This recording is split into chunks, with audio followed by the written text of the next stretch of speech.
I'm Nathan Ponchard, this is Chasing Cars, and this is the 2021 Tiguan, Volkswagen's best-selling car.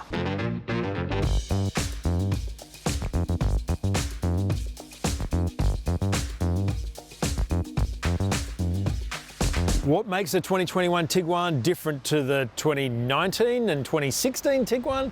Well, it's mainly about detail, because this is the midlife facelift of the car and it needs to keep up with the Mark 8 Golf, which has just launched, and this is related to the Mark 7.5 Golf. At the front here, the Tiguan is identifiably Tiguan, but quite a lot of it has changed. Even the bonnet, this ridge line across the front here, just to make it look a little bit more upright, a little bit more butch. A little bit more like a Touareg actually, and this being the R-Line, it of course has the deep chin and a lot of chrome, which is surprising for a sports model, but whatever, I suppose it does look quite jazzy. Americans will love it. It also has the new Volkswagen logo at the front here that's very smooth, almost Art Deco-ish, in a kind of a 1930s fashion. And these headlights, which look terrific either on or just as DRLs, are new and standard on this model. They're matrix LED ones that automatically block out other cars. You can leave high beam on all the time, and they have IQ Light written on the side, just in case you weren't aware that these are special. Also special is these 20-inch wheels, which are standard on the 162 R-Line. They're called Masano, and they have 255/40/20 Continental Conti Sport Contact 5 tyres, which are bloody expensive and a really good tyre for the car. We also have this chrome spear fillet thing here with an R on it. That's also new for 2021. We have side skirts on the R-Line with even more chrome. And as we come around the back here, we have another IQ light here with brand new rear tail lights, which are also LED, look really good when they're lit up. Some more new badging here, 4Motion written in different lettering. Tiguan now written under here, which is very fashionable for our time. A lot of cars are doing the lettering there, and that beautiful smooth badge. But unlike the Golf, opening the boot here is done traditionally by that on a standard electric tailgate.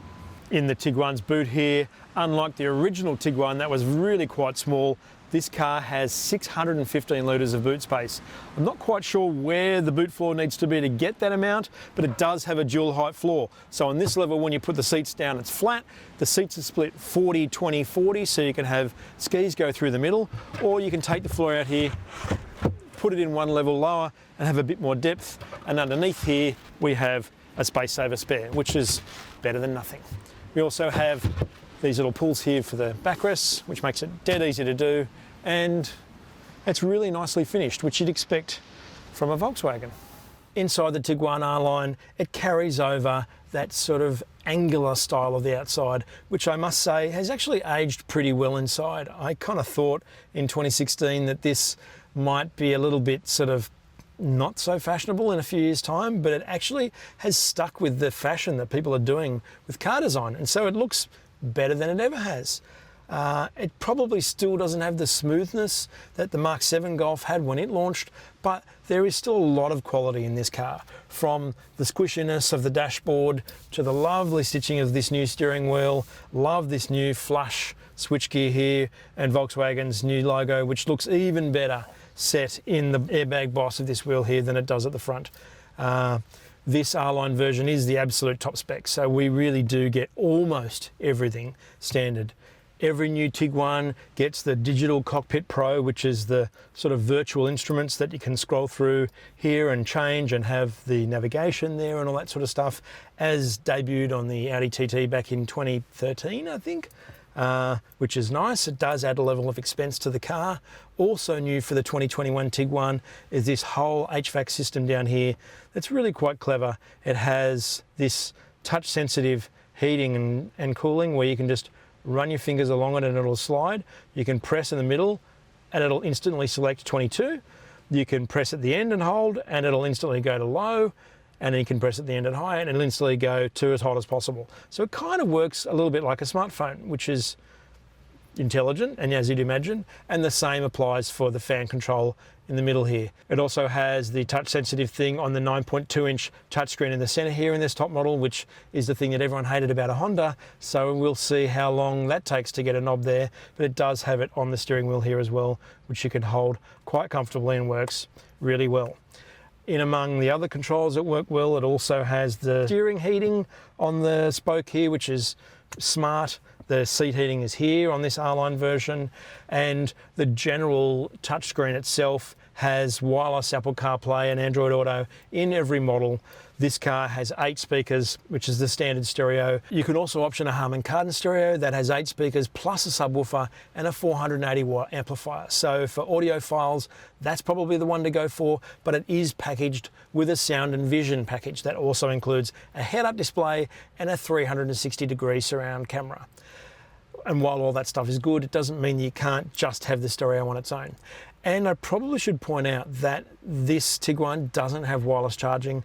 It is connected with some kind of signal booster in Europe that is illegal in Australia. And so until Volkswagen Australia works out how to ask Germany to separate those two features, this car won't have wireless charging. It also doesn't have digital radio, which is slightly unusual.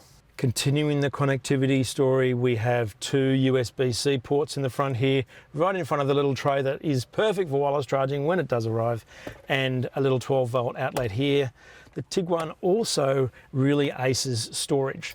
Now it has this little bin on the top of the dash here that's flock lined and nice for things to not rattle around in. It has really big door bins that easily fit a 1.5 litre water bottle, or this sugary thing that have a little bit of carpet lining in them, much like the Mark 7 Golf debuted, which is still nice in 2021. We have cup holders here that have little bits that can pop in and out and can expand and contract around the size of your drinks with an anti-slip mat in the bottom. And we also have Volkswagen's excellent center armrest, which slides out and just ratchets up into position. While it looks slightly awkward compared to the way it does in a hatchback, it still works brilliantly. This button here does all the drive mode controls. We have a few things that sort of are nods towards it being an off-roader, but this isn't really an off-roader. And the drive mode in the middle, that when you push the mode, it brings it up on the touchscreen here, and you can switch between eco, comfort, normal, sport, and individual, which, as we will discover when we drive it, is the one to have because you can set up your own chassis, which is great.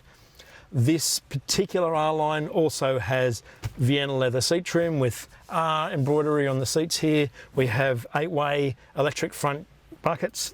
This one has a electric lumbar support as well, and these really cool headrests where you can just push that little side thing in and they slide in and out just to sit at the back of your head there, which I absolutely love.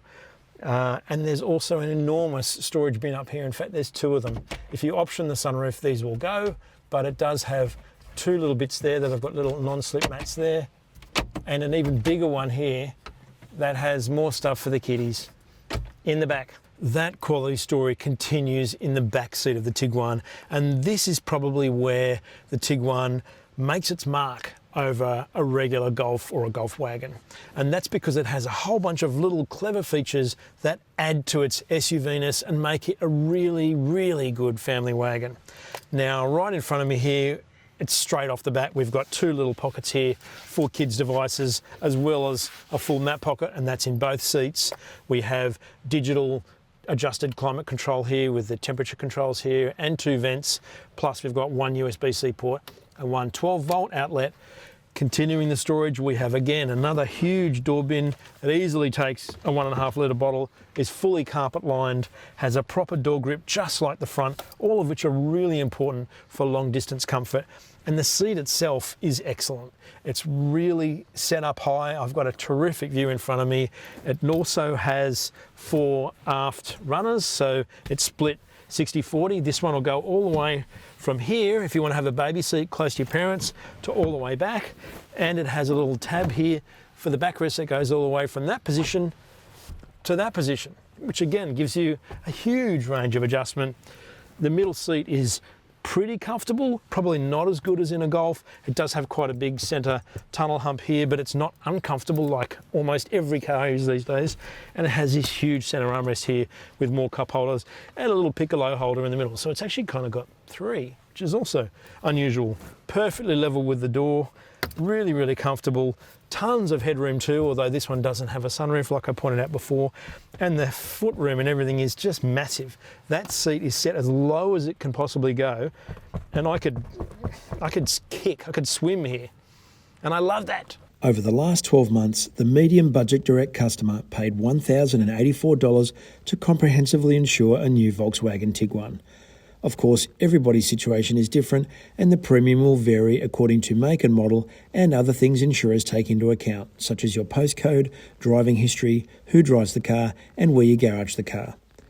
On the launch, driving on a variety of twisty country roads and busy urban highways, the Tiguan 162 TSI 4Motion averaged 10.4 litres per 100 kilometres. Recommended service intervals are every 12 months or 15,000 kilometres, with cap price servicing available or the option of prepaid service plans for either 3 years or 5 years. Volkswagen's warranty for the Tiguan is 5 years with unlimited kilometres. One of the good things about the 2021 Tiguan is that Volkswagen has completely democratised all of the safety equipment, meaning that every single variant gets it standard. Among the new features which are shared with the Mark 8 Golf is travel assist with adaptive lane guidance that helps you stay in your lane, which is kind of obvious.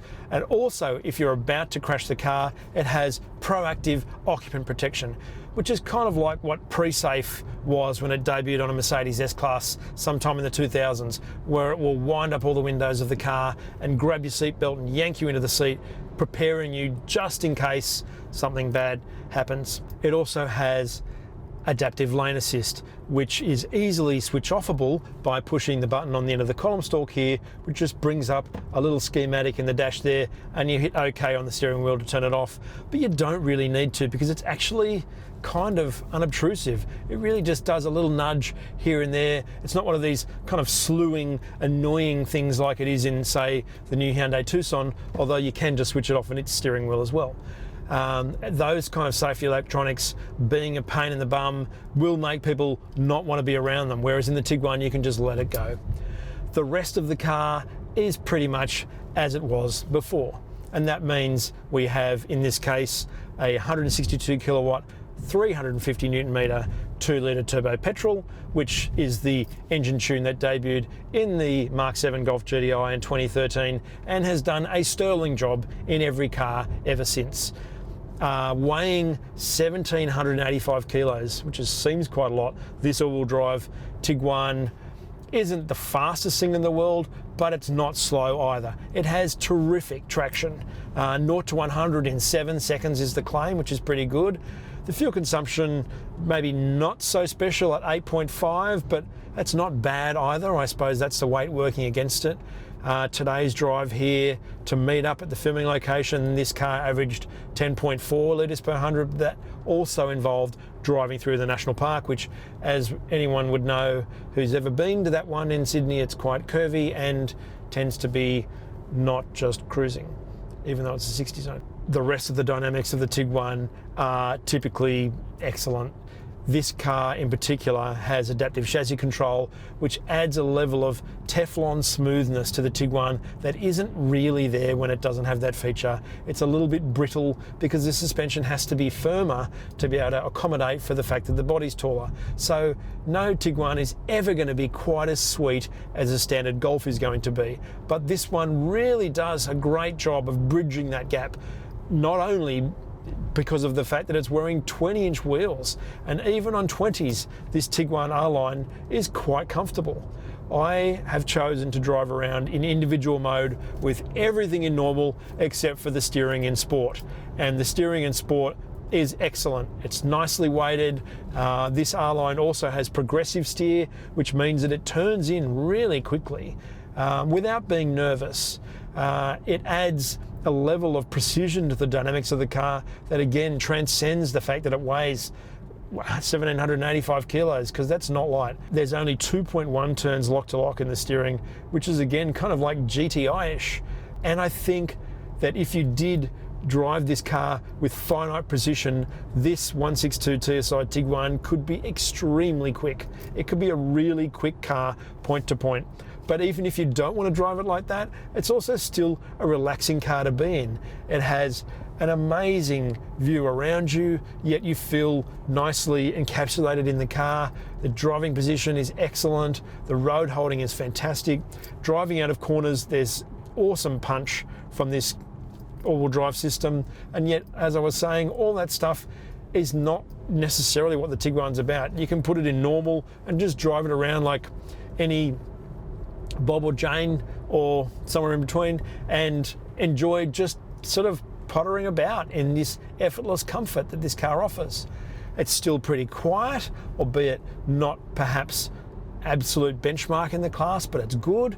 And there's just a feeling of expense about the car that does make it among the best in the medium SUV class, certainly in the mainstream class that it competes in, but probably also gives the Tiguan a leg up to be able to easily match what BMW and Mercedes are offering in a level above. And helping the 162 TSI fulfill its warm performance dreams is just the general interface that you get to deal with, which means you've got steering wheel paddles here, you've got little pulse sport mode here in the gear change, which is really useful. You don't have to sort of push a button or switch a toggle like you do in a Mazda, it's just there in a pulse. You've got the plus minus gate right next to the driver's leg, which is again great, although you do have the paddles. If I had to criticize it, I would say that the calibration of the modes in drive and in sport is probably a little bit too extreme. In drive, I think it's a little bit doughy and kind of takes away from the crispness of this engine,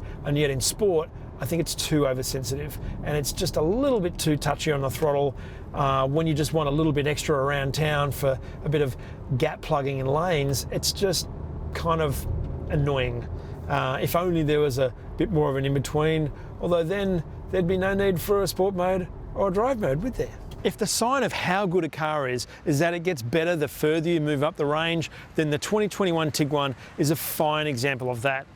While the front-wheel drive 110 TSI starts at $39,690, this 162 TSI R-Line is $53,790. And while that's about $14,000 dearer, I do think you get a lot smoother, more sophisticated, more slick, better looking car.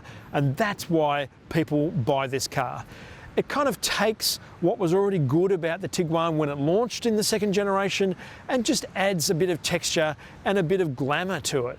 It does have a lot of chrome on the outside, and I imagine you'll say in the comments below whether you think that looks good or not. I know that will impress some people. For me, it's probably a tiny bit too much, but you know what? It does make the car look a little bit expensive. And I love the detail in the new Tiguan. It's great. And so when it comes down to it, if you need something that has a bit of driver appeal, that also has a ton of space, that has some street presence, and that is just classy, then this is right at the top of its class in the medium SUV category, and in an area where very few of them these days offer a performance variant, this has plenty of that. And there's still the Tiguan R to come in 2022, as well as a facelifted Tiguan Allspace, which has 2 extra seats. So Volkswagen is covering every base and doing a terrific job of it.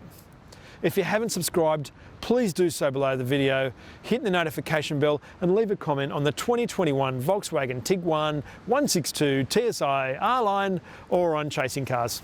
Thanks for watching.